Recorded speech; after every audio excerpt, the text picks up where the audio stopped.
At kapag kumukulo na, ilagay na natin ang ating pritong tilapia.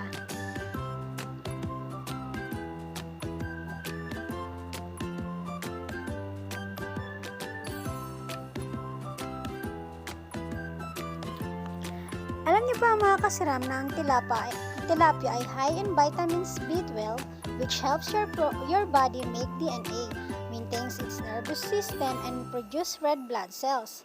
It also low in fat, saturated fat, calories, carbohydrates, and sodium. At marami pang iba. Lagyan natin ng pechay.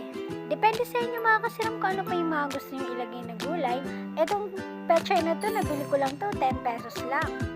Yung tilapia nga pala, nabili ko lang yan ng 64 pesos lang. O diba mga kasiram, sa murang halaga,